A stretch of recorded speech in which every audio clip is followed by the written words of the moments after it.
So welcome back to another lecture. तो आज हम पढ़ने वाले हैं one of the important topic that is peptide bond. ये जो टॉपिक है ये है बायोमोलिक्यूल्स से और ये प्रोटीन्स में आता है। अमाइनो एसिड्स कैसे प्रोटीन बनाते हैं, तो थ्रू पेप्टाइड बॉन्ड वो एक दूसरे से जुड़ते हैं और तब जाके एक प्रोटीन बनाते हैं। तो ये जो पेप्टाइड बॉन्ड होता है, पेप्टाइड बॉन्ड किसके दरमियान बनता है? Between the it's a bond between amino acids. तो what is a peptide bond? Bond between amino acids. तो जो बॉन्ड बनता है, बॉन्ड बिटवीन अमाइनो एसिड। तो बॉन्ड बिटवीन अमाइनो एसिड क्या है? That is called as peptide bond. अब ये जो पेप्टाइड बॉन्ड होता है, पेप्टाइड बॉन्ड बनता है between carboxylic group of one amino acid. तो it forms between carboxylic group, alpha carboxylic group, alpha carboxylic group of one amino acid, एक amino acid का अल्फा कार्बोजाइलिक ग्रुप, और दूसरे amino acid का and alpha amide group of another amino acid.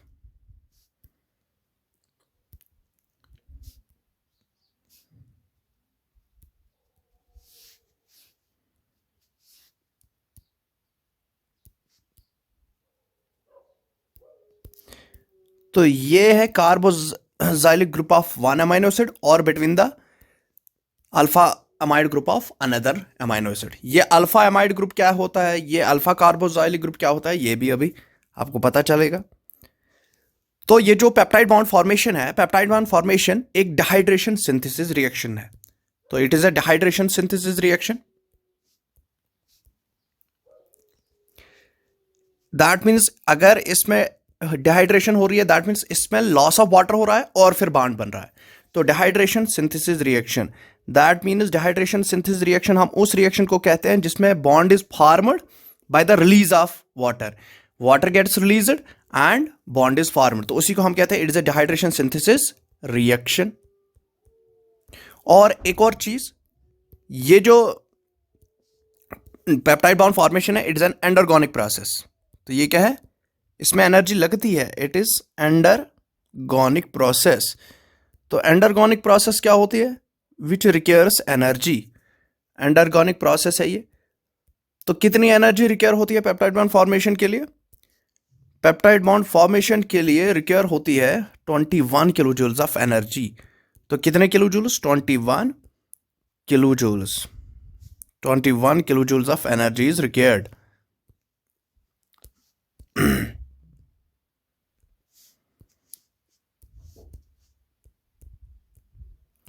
पर mole. इतनी energy require हो जाती है पेप्टाइड बॉन्ड फॉर्म होने के लिए। अब हम देखते हैं, देखो ये जो पेप्टाइड बॉन्ड है, ये यहां पर मैं बनाता हूं एक अमाइनो एसिड, दो अमाइनो एसिड के दरमियान ये बॉन्ड बन जाता है। तो एक अमाइनो एसिड हो गए हमारा ऐसा NH2, ये जनरल स्ट्रक्चर होता है अमाइनो एसिड का, H, फिर साइड चेन R, और यहां पर हम लगा देते हैं कौन सा? COH। मैं ऐसे भी लिख सकता हूं। तो देखो, अल्फा कार्बोजाइलिक ग्रुप किसको कहते हैं? अगर सेंट्रल कार्बन के साथ चार, मतलब ये जो सेंट्रल कार्बन है, अगर इसका क्या हो गया, अगर NH2 ग्रुप और COH ग्रुप इसके साथ डायरेक्टली अटैच्ड है तो इसको बन जाता है अल्फा। तो अल्फा कार्बन वो कार्बन होता है जिसके साथ एमाइड ग्रुप और कार्बोजाइलिक ग्रुप डायरेक्टली अटैच हो, तो हम उस कार्बन को अल्फा कार्बन कहते हैं। तो अल्फा कार्बन बन गया है क्योंकि इसके साथ NH2 ग्रुप और COH ग्रुप डायरेक्टली अटैच्ड है, तो इसीलिए हम इसको कहते हैं alpha carboxylic group. That means ये वो कार्बोजाइलिक ग्रुप है which is attached with the alpha carbon. Alpha carbon, ठीक है, एक अमाइनो एसिड। अब दूसरा अमाइनो एसिड हम यहां से बनाते हैं। देखो, दूसरे अमाइनो एसिड का अमाइड ग्रुप, तो इसको मैं अमाइड ग्रुप पहले से ही यहां पर रख देता हूं। ये NH2 ग्रुप है किसका? तो NH2 ग्रुप मैं ऐसे भी लिख सकता हूं। तो इसके बाद NH2 ग्रुप किसके साथ ज्वाइंटेड है? ये ज्वाइंटेड है सेंट्रल कार्बन के साथ, और ये सेंट्रल कार्बन फिर किसके साथ जुड़ा हुआ है? यहां से ये जुड़ा हुआ है कार्बोजाइलिक ग्रुप के साथ, ये दूसरा अमाइनो एसिड है, और ऊपर क्या है इसके, ये हो गया H और ये हो गया R। ठीक, अब देखो ये एक अमाइनो एसिड है, this is amino acid A, this is amino acid B, तो ये दो अमाइनो एसिड्स है और दोनों का सेंट्रल कार्बन क्या है, अल्फा कार्बन। क्यों? क्योंकि इसके साथ भी है COH ग्रुप इस कार्बन के साथ और NH2 ग्रुप इसी कार्बन के साथ, तो बन गया अल्फा कार्बन, और ये इसका भी अल्फा कार्बन, और ये इसका अल्फा कार्बोजाइलिक ग्रुप और ये इसका अल्फा एमाइड ग्रुप। अब इन दोनों के दरमियान रिएक्शन हो रही है। अब कौन सी रिएक्शन हो रही है, देखो ये OH जो है ये मिलता है किसके साथ, इस H के साथ, तो क्या बन जाएगा, वाटर H2O। तो निकालो वाटर को बाहर, तो वाटर बाहर, डिहाइड्रेशन हो रही है। तो जब डिहाइड्रेशन हो रही है तो इस चीज को हम क्या कह रहे हैं, there is formation of water, हो गया डिहाइड्रेशन। तो ये हो रही है डिहाइड्रेशन। तो डिहाइड्रेशन तो हो रही है, लेकिन इसके साथ क्या बन रहा है, इसके साथ बॉन्ड बन रहा है यहां पर, डिहाइड्रेशन सिंथेसिस रिएक्शन, हम इसको बोलते हैं डिहाइड्रेशन सिंथेसिस रिएक्शन। तो यहां पर ये बॉन्ड आ रहा है, this is the bond which is created between C and N। तो this bond is known as peptide bond. तो इस बॉन्ड को हम क्या कह रहे हैं, पेप्टाइड बॉन्ड। तो peptide bond is a CN bond. ठीक है, CN बॉन्ड जो बन गया डिहाइड्रेशन सिंथेसिस रिएक्शन से जो बन गया bond, this is known as peptide bond. अब देखो पेप्टाइड बॉन्ड की कुछ प्रॉपर्टीज में यहां पर बोलता हूं। ये तो पेप्टाइड बॉन्ड बन गया, CN बॉन्ड क्या हो गया, पेप्टाइड बॉन्ड। अब यहां पर देखो प्रॉपर्टीज इसकी क्या है, अगर मैं ये जो पेप्टाइड बॉन्ड होता है, ये CN बॉन्ड, जो पेप्टाइड बॉन्ड है, what is peptide bond, CN bond. तो पेप्टाइड बॉन्ड क्या है, CN बॉन्ड, C और N के दरमियान ये जो बॉन्ड हो गया, तो this is known as peptide bond. अब इसकी जो पार्शियल डबल बॉन्ड, इसका क्या होता है, इसका पार्शियल डबल बॉन्ड कैरेक्टर होता है। तो it shows partial double bond character. Peptide bond जो CN बॉन्ड है, it shows partial double bond character. ये क्या शो करता है, it shows partial double bond character, shows partial double bond character। तो partial double bond character ये show करता है तो ये सिंगल बॉन्ड, लेकिन ये किसके कैरेक्टर शो कर रहा है, डबल बॉन्ड के, पार्शियल डबल बॉन्ड कैरेक्टर है इसमें। अब यही पार्शियल डबल बॉन्ड कैरेक्टर ये इस सिक्स एंटायर जो ये 6 एटम्स हैं वहां पर अमाइनो एसिड्स के, तो ये इनको एक रिजिड प्लानर स्ट्रक्चर में रखता है। बिकॉज ऑफ दिस, ये जो 6 एटमड पेप्टाइड बन गया वहां पर, 6 एटमड पेप्टाइड जो बन गया, ये इसको एक प्लानर स्ट्रक्चर में, प्लानर कॉन्फ़िगरेशन में रख रहा है। किसकी वजह से, because of the partial double bond character. अब देखो पार्शियल डबल बॉन्ड कैरेक्टर कैसे ये दिखाता है, जो नॉर्मल बॉन्ड लेंथ होती है केमिस्ट्री में, जब हम नॉर्मल बॉन्ड लेंथ देखते हैं तो यूजुअली जो पेप्टाइड बॉन्ड लेंथ है वो यूजुअली कितनी होती है, वो यूजुअल होती है 1 पॉइंट, वो नॉर्मली होती है कितनी, 1.45। और ये 1.45 जो है, 1.45 एंगस्ट्रॉम्स एक नॉर्मल है। देखो CN बॉन्ड की यूजुअल बॉन्ड लेंथ कितनी होती है, इसकी यूजुअल बॉन्ड लेंथ होती है 1.45 एंगस्ट्रम्स। तो ये नॉर्मल बॉन्ड लेंथ है। जब भी केमिस्ट्री में हम बॉन्ड्स बनाते हैं तो नॉर्मल C और N के दरमियान बॉन्ड लेंथ कितनी आती है, 1.45 एंगस्ट्रम्स। तो this is the bond length, ये है बॉन्ड लेंथ। ठीक है, ये है बॉन्ड लेंथ।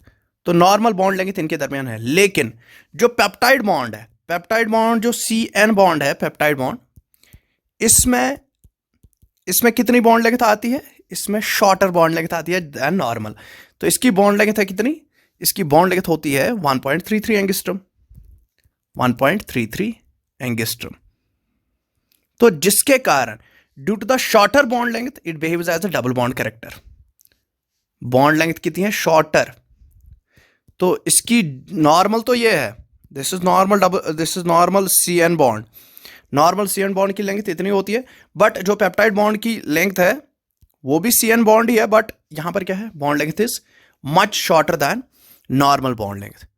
तो जो ये पेप्टाइड बॉन्ड अपीयर हो गया, तो इसका 40% ये क्या करता है, due to this less bond length, तो ये 40% डबल बॉन्ड कैरेक्टर शो करता है, ठीक है, ये डबल बॉन्ड पर कैरेक्टर शो करता है।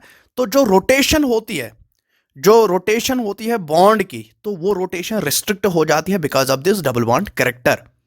तो जो रोटेशन होती है, वरना ये दे शो द रोटेशन बॉन्ड्स, यहां पर जो ऐसे के हैं, जो सी अल्फा बॉन्ड है, उसके बाद सी अल्फा के पास क्या है, सी ओ, और यही सी किसके साथ है, यही सी पेप्टाइड बॉन्ड बना रहा है, किसके साथ, ये सी बना रहा है एन के साथ, ये हो गया एन, और ये मान लो एच, और ये मैं दूसरे अमाइनो एसिड का सी अल्फा बना रहा हूं। तो मान लो 2 अमाइनो एसिड्स हैं, ठीक है, और ये है पेप्टाइड बॉन्ड। अब पेप्टाइड बॉन्ड, इस वाले बॉन्ड पर रोटेशन पॉसिबल नहीं हो पाती है, क्योंकि ये पेप्टाइड बॉन्ड शो क्या करता है, this peptide bond shows double bond character, ठीक है। तो यहां पर रोटेशन पॉसिबल ही नहीं होती है, वरना जो रोटेशन का वैल्यू होता है वो 180 डिग्रीज होता है, बट यहां पर रोटेशन पॉसिबल नहीं है, ठीक है।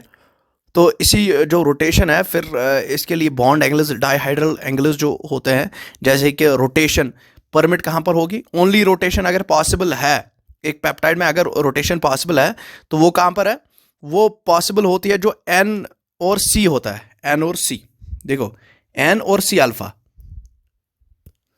देखो यहां पर ये एक एन और सी अल्फा हो गया, ठीक, दिस वाला बॉन्ड, ये एन और सी अल्फा, और दूसरा होता है सी अल्फा सी, तो ये बॉन्ड। तो इनकी रोटेशन पॉसिबल ही नहीं होती है। देखो इसको हम साई बॉन्ड कहते हैं, इसको हम फाई बॉन्ड कहते हैं, इन दोनों को। तो इनकी रोटेशन जो है, तो इसकी यहां पर रोटेशन तो आएगी, लेकिन यहां पर no rotation, there is no rotation. तो यहां पर तो रोटेशन देखने को हमें मिलेगी, देयर इज रोटेशन,